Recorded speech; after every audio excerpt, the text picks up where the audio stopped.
নমস্কাৰ বন্ধু বান্ধৱীসকল সকলোকে স্বাগতম জনাইছোঁ মোৰ অন্য এটা ভিডিঅ'লৈ। বন্ধুসকল, আজি আপোনালোকৰ বাবে লৈ আহিছোঁ বৰ্তমান ৰং টিভি চেনেলত সম্প্ৰচাৰিত হৈ থকা ময়ূৰপঙ্খী ধাৰাবাহিকৰ ৰাধা আচলতে কোন হয়, তেওঁ ঘৰ ক'ত, তেওঁ এডুকেশ্যন কোৱালিফিকেশ্যন কিমান, এই সকলোবোৰ জানিব পাৰিব এই ভিডিঅ'টোৰ জৰিয়তে।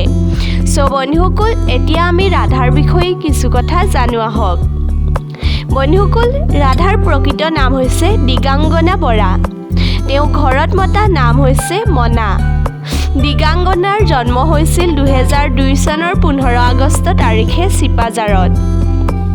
বন্ধুসকল, যদি আমি তেওঁ পৰিয়ালৰ কথা ক'বলৈ যাওঁ তেতিয়াহ'লে তেওঁ পৰিয়ালত আছে মাক, দেউতাক, ভনীয়েক আৰু ককাক আইতাক।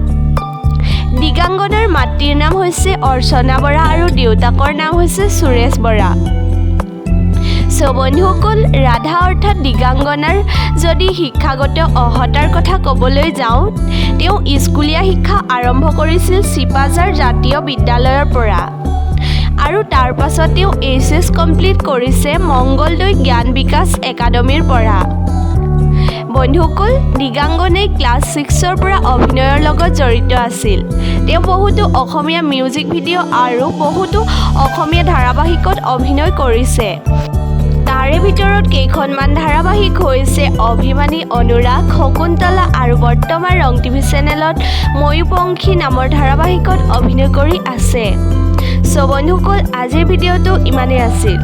বন্ধুসকল, ময়ূৰপঙ্খী ধাৰাবাহিকত ৰাধাৰ চৰিত্ৰত দিগাংগনাৰ অভিনয় চাই আপোনালোকে কেনে পাইছে বাৰু তলত কমেণ্ট এটা কৰি জনাবচোন। আৰু যদি ভিডিঅ'টো ভাল পালে যিমান পাৰে শ্বেয়াৰ কৰিব আৰু চেনেলটো ছাবস্ক্ৰাইব কৰি কাষতে থকা বেল নটিফিকেশ্যনটো দবাবলৈ একেবাৰে নাপাহৰিব। চ' বন্ধুসকল, অন্য এটা ভিডিঅ' লগ পোৱাৰ আশাৰে আজিলৈ বাই বাই।